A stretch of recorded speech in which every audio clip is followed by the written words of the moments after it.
Good afternoon. I appreciate y'all's time. Appreciate you being here. Although I know you may not be here by your own free will, but I still appreciate it. This is a hard case. There's a lot of emotion in this case. And Amber Massengill is very good at giving an emotional closing and wanting you to play on your emotions. The jury instructions will tell you that this case is not about your emotion. It's not about sympathy. It's not about anything else. It's about proof and what's in the evidence. That's what this case is about. This case is more about what Megan Boswell didn't do than what she did do. Now, I'll go back through the witnesses here with you in a minute. But the state seems to be putting forth the theory that you should convict her of first-degree murder because she didn't grieve appropriately. She had fun after her child died. Now, is it far-fetched to believe that the child died in the first part of December, like she says? No, that seems to be the point where you see Megan's personality start to change. But I would suggest to you that change occurs when the child dies. You start to hear various friends come in and they talk. I can name them for you.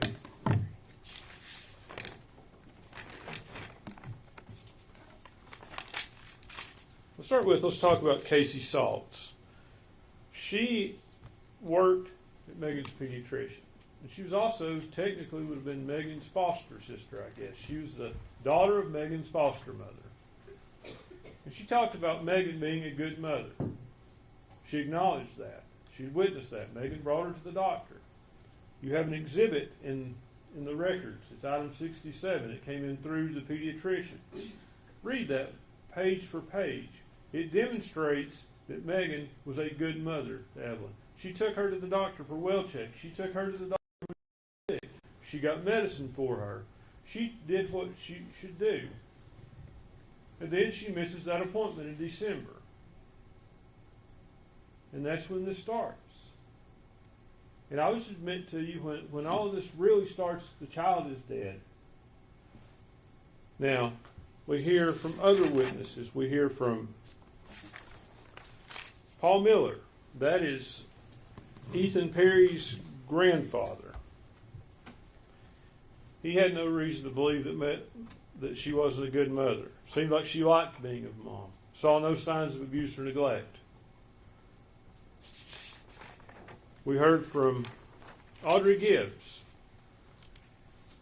She had been with Megan almost every day up until she moved to Knoxville in 2019.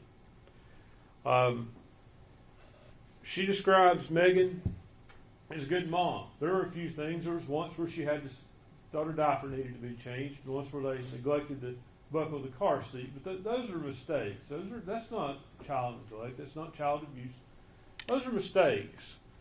Audrey talks about Megan coming to Knoxville up into December sometime, and by that point she acts disassociated. She's not normal. She's saying "I love you" over and over again to her. So, again, maybe she's not grieving right. Bailey Hawkins stayed at the Econo Lodge with Megan. Megan just went to sleep, despite Bailey thought they might do things. They might talk or whatever they might do. But she just went to sleep. Again, I would suggest to you she's disassociated. Bailey saw no signs of abuse, no signs of neglect. Mr. Horn questioned her. She described Evelyn as the one consistent love that Megan had. And Megan is a girl who comes from a world of fractured relationships. And Miss Massengill wants to downplay Megan's home life. Matt Price did. There's a video in there. He talks about it. He talks about, I mean no disrespect, but I know that Boswell family. I'm aware of them. I know how you come up. Your mom and daddy using drugs. I mean, you want to talk about a home life, Watch the video with Agent Fraley. Her mom was let in there in stripes, a jail uniform. What kind of home life was that?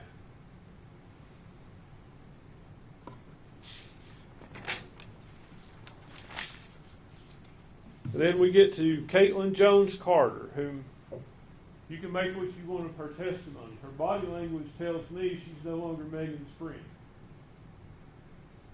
However, she described, aside from the one day when she saw Evelyn as dirty, that Megan had been a good mother.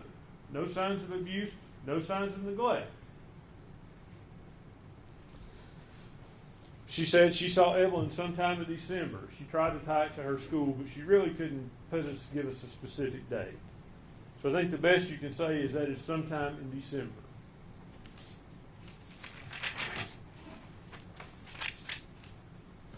Gail Kite. Let's talk about her. Megan's foster mom. She gets Megan when Megan comes into her foster care. Megan's 7 months pregnant. She's 17 years old. Gail describes her as looking like she's not pregnant, as being underweight. We know from the medical records and the testimony that come in from Dr. Smith, Megan suffered from intrauterine growth restriction at that time. We've heard that. So that's the shape she's in. But Gail talks about how she gets her in good shape. She has the baby. She's a loving mother. She takes care of the baby. Gail never saw abuse, never saw neglect, never had any doubts about Megan.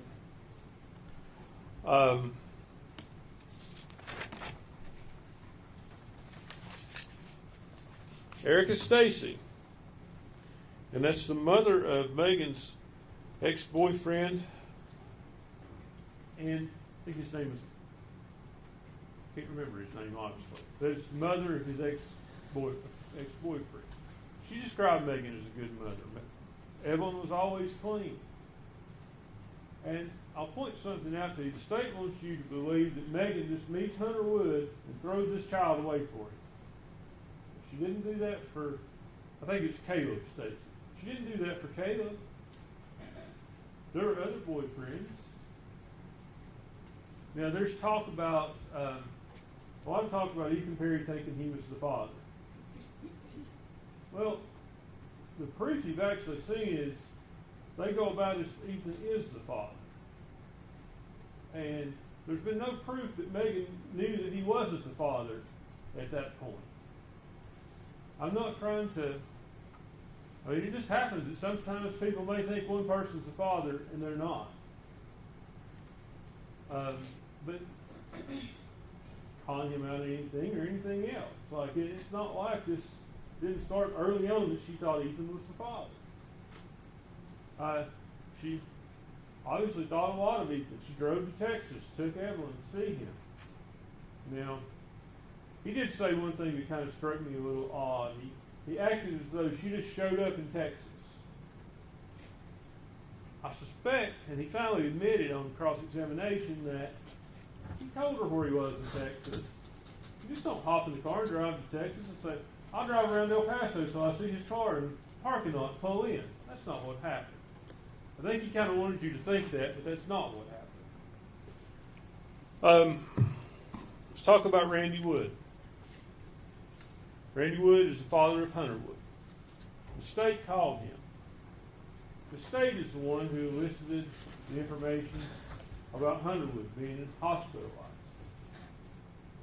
That's the first you hear of him being hospitalized. It's the state.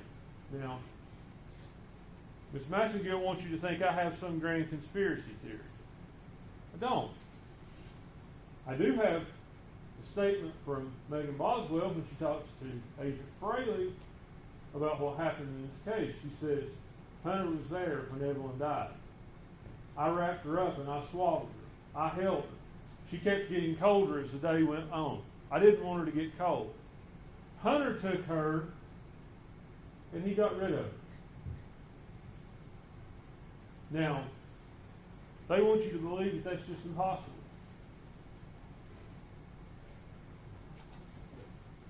Why did Hunter not give his DNA?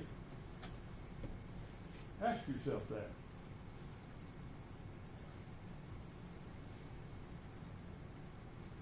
If you have nothing to hide, why wouldn't you just let them test your DNA against all the evidence they have? Turns out they couldn't have tested it, probably. But he didn't give them that chance because he had something to hide. Now, his dad said that he was schizophrenic. I asked him, is he schizophrenic and have hallucinations? He agreed with me on that. He also agreed with me when I asked him if he talked about using an aluminum foil or tin foil. And he says, yeah, he talks about some off-the-wall stuff. Now, ask yourself who's more likely to wrap that child in tin foil. The child's mother that has cared for the child, taken care of the child, or the boyfriend who's schizophrenic. And I'm not trying to vilify Hunter Wood. That's not been my intention throughout this trial. But Megan's statement is that one of them rolled over on the bed. And the young mother may think that. There could have been other causes. When we get to the causes, I guess we can go ahead and we can talk about Dr. Smith and Dr. Malushnik. Now, Dr. Smith asked her about several different things. She's the lady who actually performed the autopsy. And she formed an opinion of homicidal death based on the way the child was in the trash can. But she could not tell you a medical basis for the child's death, other than a diagnosis of exclusion. And a diagnosis of exclusion is simply, we don't know what else is wrong with her, so she must have smothered in this trash can. That's what she said, essentially. Now, I cross-examined her about a lot of things. I asked her about SIDS. And even though the subsequent doctor didn't agree with it, Dr. Malushnik, I didn't ask about something that didn't exist. Dr. Smith knew exactly what SIDS was. We talked about it. We talked about the ages, how we don't know what causes it. She answered questions about it. She said, ultimately, she could not rule that out in this case. Just like she could not say with any degree of certainty that the child was placed in the trash can alive or dead. She couldn't say that. She brought up that the child had a heart valve that leaked. She admitted under cross-examination that could have been what killed the child. We talked about laryngeal, we talked about laryngeal convulsions. Could that have caused the death of the child? She admitted it could. Now, Ms. Massagill brought up that I brought up tongue tie. I brought up tongue tie, I brought up GERD, I brought up an infection she had, because all of those things can lead to the onset of SIDS. That's the research, and Dr. Smith agreed with that. Now, I want to tell you something about Dr. Smith and Dr. Malushnik. I think Dr. Smith she was the medical examiner in Johnson City when this happened. Dr. Malushnik is not her boss. It's not like she's somehow over her. Dr. Smith was the chief medical examiner at the Jenkins Autopsy Center, Forensic Center. Subsequently, for whatever reason, the state sent her report to Dr. Malushnik for another opinion. Dr. Malushnik only reviewed her report, and she finds that it's a good report. But then she wants to go further and find with some type of certainty that child was placed in the trash can. And you saw an exchange between me and her in here yesterday. It went on for 4 or 5 questions. And I kept asking her, Doctor, can you say any type of certainty? What can you say about this? Can you conclusively say that child was dead when it was wrapped in the blanket, wrapped in tinfoil, and put in the trash can? She evaded that question. She wouldn't answer that question. She finally answered that question only after it was threatened she would be in contempt if she didn't directly answer the question. And her answer was, no, I can't say conclusively. And then she threw out kind of a parting shot at me as she left. And suggest to you the more accuracy of that parting shot. She said the child could have been murdered some other way. Should have been. The child could have died some other unknown way. That's what the truth would have been. She presupposed that this child was alive when it went in the trash can. The doctor who did the autopsy was very clear she could not conclude that. She said it couldn't be excluded, but it cannot be included. Dr. McLustick come in with a preconceived notion of that's what happened.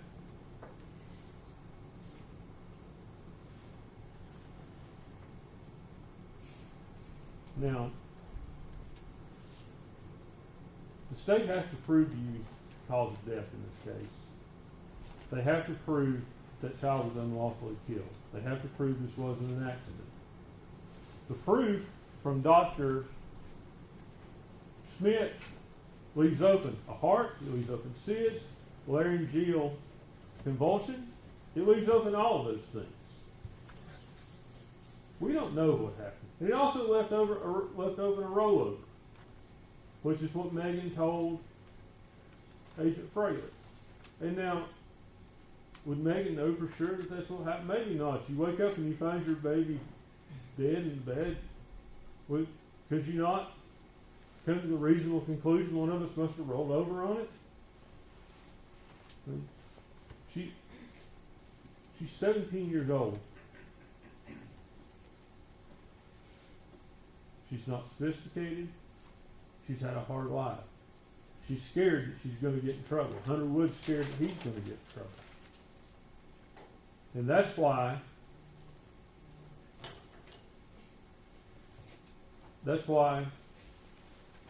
she does what she does. Hunter takes the baby to dispose of it. She knows about it. Is that right on her part? No, it's not. Should she have called and reported it? She absolutely should have. I told you that in my opening statement. Have they proved that she's a liar over and over? They have. Don't deny that. They haven't proved she's a murderer. You have more counts of false report than I can really count. I think there's 11 or 12 of them.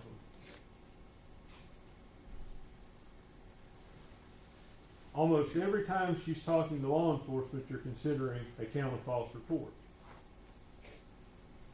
With the exception of, you're not considering one for the time she talked to Agent Fraley. That's not before you. I would submit to you what happened was the conversation with Agent Fraley on the 25th of February, almost 5 years ago. That was a breaking point. That's a breaking point where she finally admits Evelyn is dead. She's able to admit to herself. You saw all these pictures she's sending back and forth before that. That's how she's grieving. Maybe she doesn't want to accept that the child is dead. Maybe as long as she keeps talking about it, talking to the media, talking to the police, and saying that Evelyn is somewhere else, she believes that. Maybe that's how she's getting by.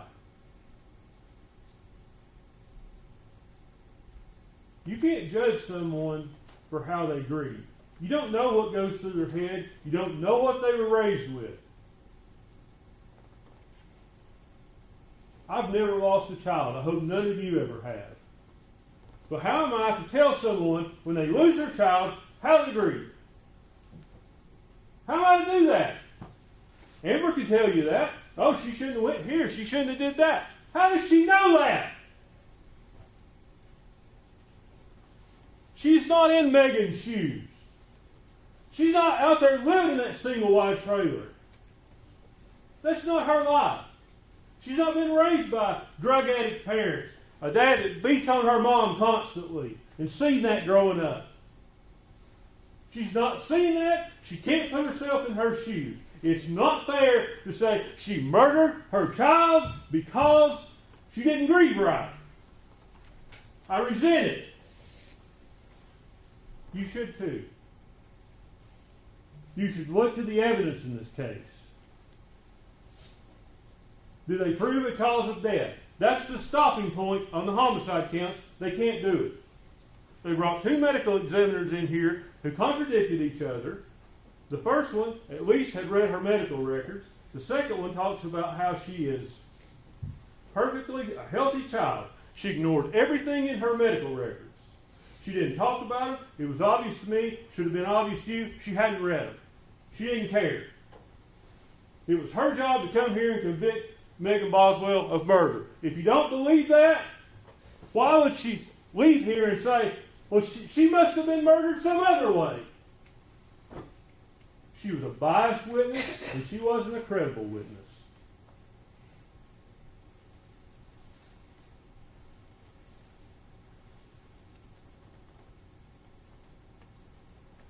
Now, let's talk about the tinfoil.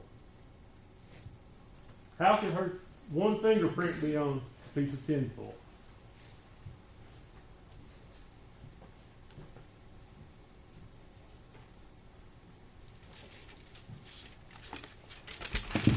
Can you all see this roll? Maybe like this.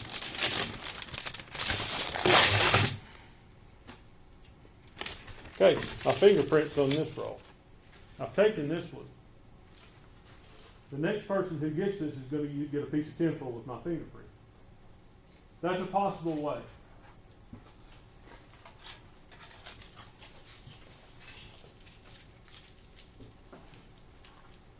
What's another possible way? We've heard that the tinfoil had food and debris on it. So there was food and debris in the trash can. But maybe the tinfoil was already thrown away in the trash can. If it came off of a roll like that, whoever got it would have had to have reached in there and gotten several pieces. There were several pieces of tinfoil. I believe 4. There should have been fingerprints all over it. One fingerprint. One fingerprint. It doesn't prove she put that tinfoil on there. Now, what about DNA on the garbage can? I would just about guarantee you, each and every one of you, your DNA is on your garbage can in your kitchen. Your DNA is all over the house. Your I said DNA, actually fingerprints. Your fingerprints are all over your house. It's the kind of thing we don't think about, but you touch something, you put your prints. I think that's what you should consider. I mean, probably Evelyn's handprint on the trash can. At some point, I think in opening, I mentioned to you an unidentified palm print on the trash can. Well, I didn't know at the time it was a child's because it wasn't in the fingerprint analysis report. It's not unbelievable that it's the child's. Now, Ms. Maxengill made a statement, and I was a little perplexed with it. The defense wants you to believe that wearing gloves prevents putting fingerprints on something.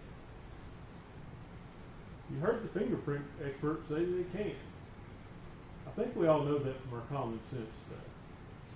If you cover the fingerprint up, you're not going to leave it on something. Now, let's go back to the statement of Agent Fraley. February the 25th. She's talked to law enforcement over and over. And she talks about how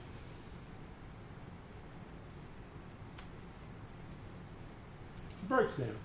She breaks. It's the breaking point. She admits she's dead. And she's telling them the truth. How do you know she's telling them the truth? Because if she's still trying to lie to them, if she's still trying to confuse them, she wouldn't have said, I don't know where the baby is. It could be at Hunter's. It could be at Tommy's. Why would you say, if you're trying to lie to them, or perpetuate this lie like Miss Massengill tells you, that the baby could be at Tommy's? Why would you do that? Ask yourself that question.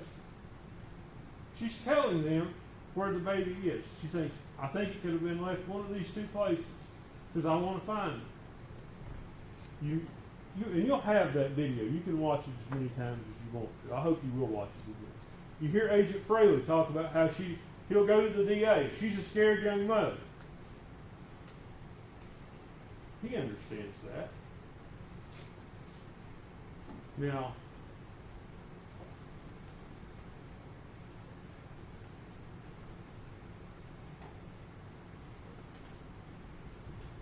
I don't have to prove this case to you. I wish I could, but I can't. You can't prove a negative. What I can tell you is the state has not proven their case. They've not proven the cause of death. They've not proven that the death was an unlawful killing as opposed to an accident, or some rolling over in the bed being an accident, or some kind of health-related issue. They haven't proved that. Let's talk about the gloves. I go around in circles sometimes, and I hope y'all are following me. I apologize for that. But let's talk about those gloves. Ms. Massengill talks about the criminal tore the gloves up in the trash can. I think if you'll remember back and look through your notes, TBI cut those gloves up for testing. I could be wrong, but I think that's the case. Now, what do those gloves tell us? Do they match up to anyone? No. But they do match up to an unknown male. There's not enough profile there to match it to someone specifically identify them, but it matches it up to an unknown male. That's why there's not multiple fingerprints on the tinfoil on the child. Those gloves that match some unknown male. We know it's male DNA. We know that. Finally, let me talk just a little bit about Hunter. There's a text thread, and it's in February. It's between Megan and Hunter. And it appears like Megan's telling Hunter the same story she's telling everyone else. But remember, Megan's told Agent Fraley that Hunter doesn't want his name brought into this. He doesn't want to be involved. He told her not to tell anybody anything about the child. At this point, Hunter, he throws out a name in that text. He talks about Agent Wilhoit. He's been involved with the police. He knows the police are looking at this. This is February the 22nd. Suggest to you that text thread is, look at the texts. They're self-serving. I'm just worried about the baby. I just want the baby returned safe. That's Hunter and Megan's way of covering Hunter's involvement in this. I'm not saying Hunter killed that child, but I'm saying he did dispose of the child. That text thread, it's a convenient way if you think about it. If you're trying to have proof that you didn't do something, if you start a conversation and start texting it, say, oh no, I didn't do that. Look at my text. I texted her, she's told me this. It's a convenient thing for him.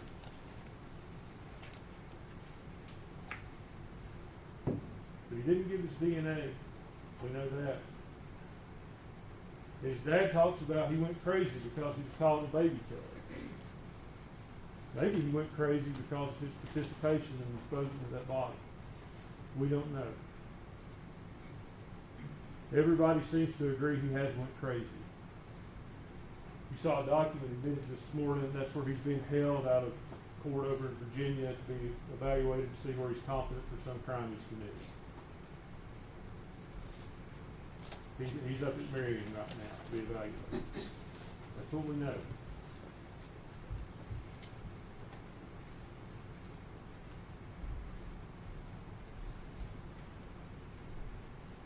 I hope I've answered your questions. I hope my argument has helped you somehow with this case. But what I would say to you, if you have questions, about any elements of these crimes, and your questions are not answered to your satisfaction, you have reasonable doubt. If you say, I don't know how that child died, that's reasonable doubt on this homicide case.